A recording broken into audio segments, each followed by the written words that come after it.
everybody, if you have questions, throw them in the chat. And Erica, I'm going to turn it over to you to manage the rest of the questions. Sure, thanks.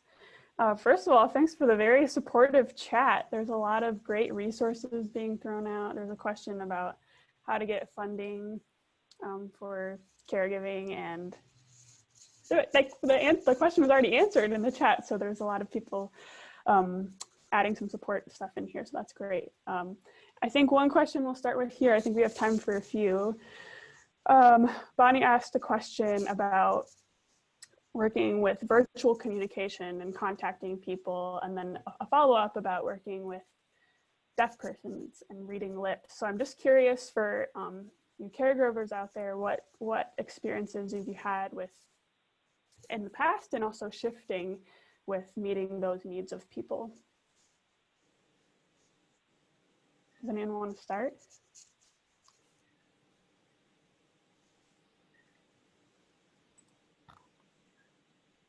Laurie? Well, you know, so for virtual programming, in terms of for family caregivers of older adults, there's quite a bit that's happening. I mean, our Aging Providers Service Network has really been able to shift quite interestingly and very creatively to provide services in a virtual manner. We even have virtual respite services happening for family caregivers and virtual support groups, and so I think there's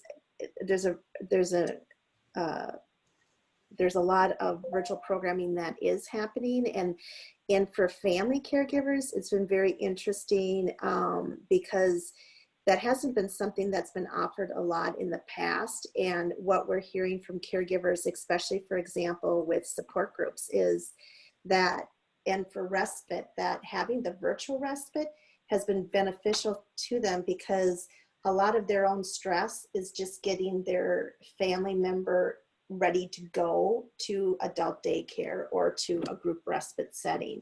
And by having the virtual respite, where there's one-on-one interaction with you know, family pathways or Lutheran Social Services or a variety of other providers across the state that are doing it, they're able maybe not to leave the house, but they're able to go take a bath or work in the garden or read a book or whatever, and still give their family members some social interaction as well. So I think there's a lot of creative things happening out there from the virtual skill. And you know, there are, you know, state there are we use quite a bit state services for the blind and hearing impaired, and so I mean there are resources to tap into. I think you know, once again, I think some of it is just people realizing what is out there as well. And from a, you know, I think of it from the other perspective, and we have programs that build into their grants that they submit to us interpretation services, whether it's sign language or language interpretation. And so, you know, I think if you're in a program that's seeking outside funding through grants, that's something to also look at including in there as line items. Great, thank you. Debra, did you have something to add? Yeah, I mean, this isn't on that point exactly, but I wanted to say something about virtual opportunities, because I do think one thing in terms of advocating for systems level changes that we need at the state level to create this infrastructure that's going to support people in various ways, is that this moment has given us an opportunity to get caregivers, including childcare providers, much more involved in advocacy, especially from rural communities, on a level playing field. And so I think that's been another tiny little silver lining, and encourage this group to think about that, because it's been really amazing to have, you know, to be able to get childcare providers in meetings with state folks, with our congressional delegation, at hearings in ways that, you know, we couldn't before. It was really challenging, especially to get rural voices and caregivers, because caregivers are busy and they're taking care of people. And so their ability to be part of these processes, I think in some ways has really been enhanced. And I'm excited about thinking about, as we go forward, are there ways that, you know, we can continue to be able to Zoom people into legislative hearings and things like that, so that we are able to, again, break down that divide and make sure that we're getting those rural voices, but also people who can't leave their homes for a variety of reasons, including caregiving,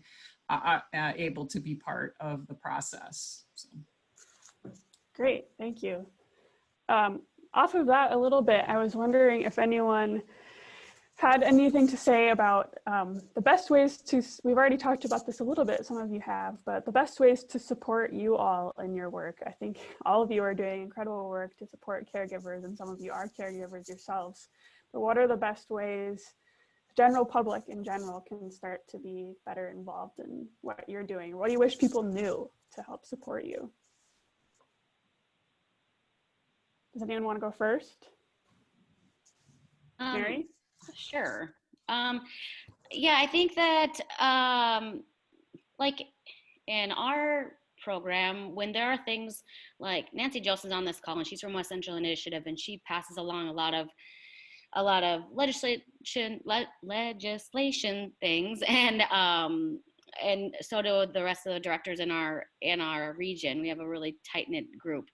And I think that we just, you know, for our parents, we just bring it up to our families, like what's really going on, because you know, like when Nancy was talking about, you know, infant care shortages, you know, the average parent doesn't get that, like in center-based care, that that infants are only infants for X amount of time, and then they have to be toddlers and you have to have a room for them, or in family-based care that you only can have X amount of toddlers, otherwise you can't have that many other children. There's just so many things that go into this kind of work that are unknown to the average public, which, you know, any kind of work has that as well. A plumber or a construction worker or an electrician or whatever, a doctor. But I just feel like the involvement from the general public needs to be more in our kinds of positions. And so just sharing and helping people understand how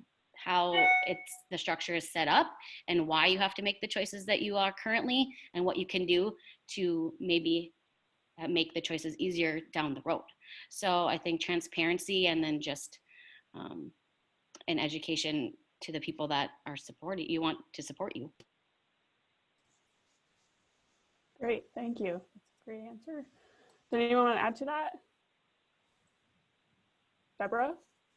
Yeah, I mean, I just would piggyback off of what Mary said. I think, you know, again, we have across the country, for example, gotten childcare providers and parents way more involved in that arena. And love the dog.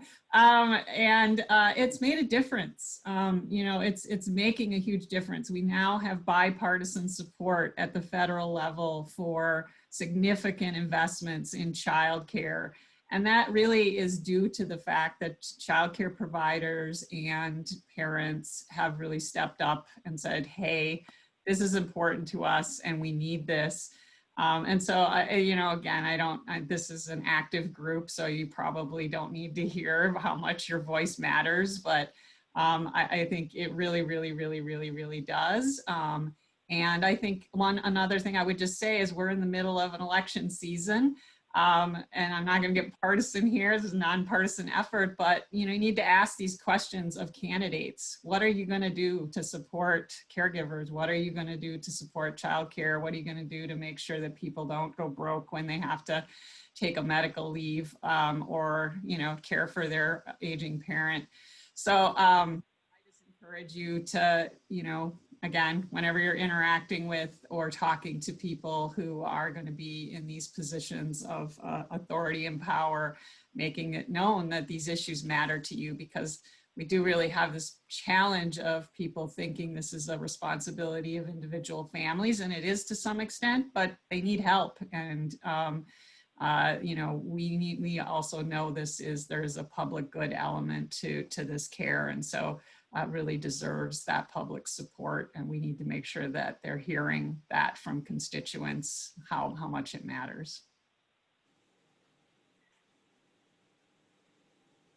I guess, like, sorry, Go ahead.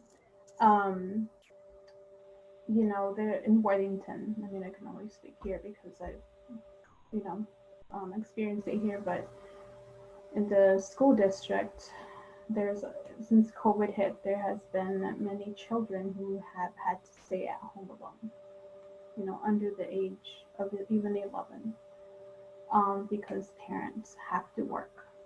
So they basically have to feed themselves, how to take care of themselves while their parents are at work, and have to do homework, you know, and all that. So as, like, what are we actually doing for these children? Like, how are we supporting these children who are at home by themselves with no adult? I mean, I don't know. It's something that's, it's sad, you know, that children have to go through it. Have to go through that. I mean, this is America. This is something different, you know, and is there a group out there, system or mentors that can reach out to these children? I mean, but yeah, I mean, that's something that we've had to encounter here, where we've noticed that children do have to stay at home by themselves while COVID, you know, impacted them in this way. So, I mean, I know that even before COVID, there was children who had to stay home, but I think there's a higher percentage now. Great. Thank you. I think maybe we'll end on this last question here from Rita in Minnesota Senate District 5, who had the question of what types of legislation would help you in your work. So I think another piggy off that last question, but what types of legislation in the state or federally, I guess, that can help your work? This is Lori, and one thing that I would say is to be able to have a tax credit for caregiving. You know, there's been proposals in the past to the legislative body on that at the state level, and you know, state tax is a lot easier to make progress on than at the federal level, as we all know. But you know, that would benefit caregivers of all ages. The average family that's caring for an older adult over that average of 5 years spends about $140,000. So, you know, there's been a lot of studies that are showing that it's costing more to care for aging parents now than what it is to have raised their children. And so, you know, it puts a lot of people into severe financial situations, and caregiving across the lifespan does that. And so if there could be a tax credit that families could tap into to get tax relief for the costs of their time and other expenses that they're doing in caring for a loved one. You know, as I said earlier, in terms of family care for older adults, $7.5 billion a year, Minnesotans provide in caring for an older adult. And so it's saving the state tax dollars. And so if we can look at doing some tax credit, it would alleviate some of the financial burden that's being placed on family members right now. And I know I said that in a roundabout way, but. Okay, great, thanks. Debra, do you want to add to that? Sure. I put this in the chat, but there is an active movement in the state of Minnesota, Family and Medical Leave Program. It's not pie in the sky. Maybe it seems that way. You know, maybe we could get the rest of the world and 8 other states that have already passed these laws, the last 2 in a bipartisan way. So I think that that's really something that we could get done in the state of Minnesota. There's an aligned movement around a idea called basic or universal family care, which would basically combine childcare support, paid family and medical leave, and long-term care into one program that is funded into a trust fund that would provide support to people, both to either provide care themselves across that lifespan or care or purchase care on the market that they need, again, at those various stages of life. You know, also in the childcare space, there's efforts to think about how we might have a dedicated revenue source for childcare supports early care and education, because we know that the needs are great, the wait lists are long. All of our programs that support families that need childcare, again, childcare is one of the most expensive expenses. It's more important, it's more expensive than college for many families. It's more expensive than the mortgage payment for many families. We know we really need to step up and get some real resources into that space so we can also pay people what they deserve. So there's efforts at the state level to think about that and to be able to fully fund those programs. So again, I think there's are a lot of opportunities depending on your interests to, you know, kind of move the idea that we really need to invest in families and caregivers. So. Great, thank you. Anything to add? Any last comments on that, Nancy or Mary? No more to add? Okay, well, we don't have any more questions in the chat so far, I don't think, but I'm curious, one question, if anyone has just something last, unless Teresa, you have something to add, but I was just gonna ask if you have any, I love this question of like a mentor that you've had, or especially a woman mentor that you've had that has led you to maybe considering the type of work you're doing, or just in general, someone who's inspired you in your life.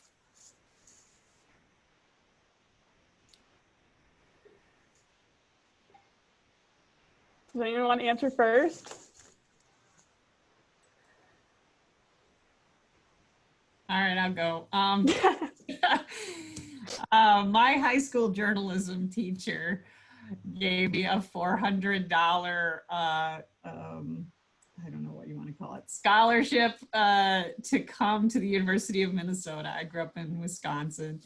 It totally changed the trajectory of my life. It was a very little amount of money, but she was just an amazing woman who would do that kind of thing. You need to get the hell out of this town and go to college, and here's $400. And it was the, you know, the impetus that I needed. And she was just that kind of can-do, amazing person who invested in the people around her. And I just like to think about how I can do that as well, so. Cool, I love that. Anyone else? Or any last comments? You don't have to answer that question, I guess. I'll go. I just think that every woman that you run into could be a mentor in some way. So just kind of look at what people can offer and how you can connect and what you can do to benefit each other. Great, thanks. That's a good thought. Nancy or Lori, any last comments? Well, there is a particular woman here in the town of Worthington. I was a young mom at the time. I had my first child at 19, single mom, and Sharon Johnson, there was an opportunity and the Nobles County Integration Collaborative as an AmeriCorps. And she gave me an interview, I guess, and just seeing something in me. And she offered me the position there at the Nobles County Integration Collaborative while being pregnant. And she's just been such a great woman in my life. You know, there's a lot of young women who need that support, and it's a time where you're just learning how to be an adult, and you are stressed, and the government, by the time you're 18, you're an adult, so you're learning as you go, and then having a child. So I mean, she just kept pushing me and invested in me. She kept mentoring me and just, you know, so yeah, so I'm just so grateful and glad that, you know, God put people in your life for a reason, and it's always a good reason. So Yeah, it's a great thought on everything. I think women supporting women, it's great. Any last thoughts, Lori? We'll have you have the last word here. No, I just thank you for the opportunity. I wasn't aware of this group, and it's very impressive, and it's just nice to be around and hear from other women that are making differences. And so I thank you for the invite today. Great. Great. Well, wonderful. Well, I want to thank all the presenters. It's been great. And I really want to thank the participants for being so engaged and participating in the chat. And we will pull all the resources that were in the chat and we'll put them on our website. Right now, we do have a lot of resources left. So go check out our website for this webinar, and you'll see more information on our speakers, resources. And as we mentioned earlier, we will have the recording up. And that will be split into questions, so you don't have to listen to the whole hour, but you can share pieces of it, which is great. Also, I just want to announce that our next webinar is going to be October 20th, and that is going to be in partnership with the University of Minnesota. And it's around how COVID is the rural women's recession, and how really women economically are also being disproportionately impacted by COVID. So really excited to partner with the University of Minnesota on that work.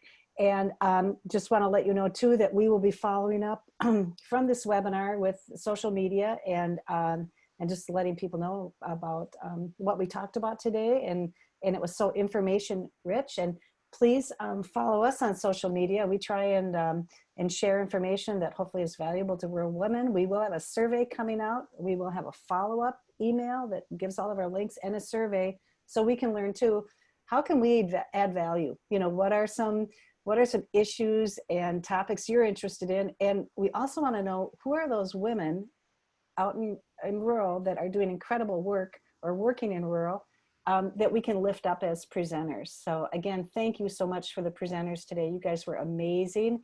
And I hope everybody has a great day. And thanks again for taking the time to participate. So have a good day. Thanks so much.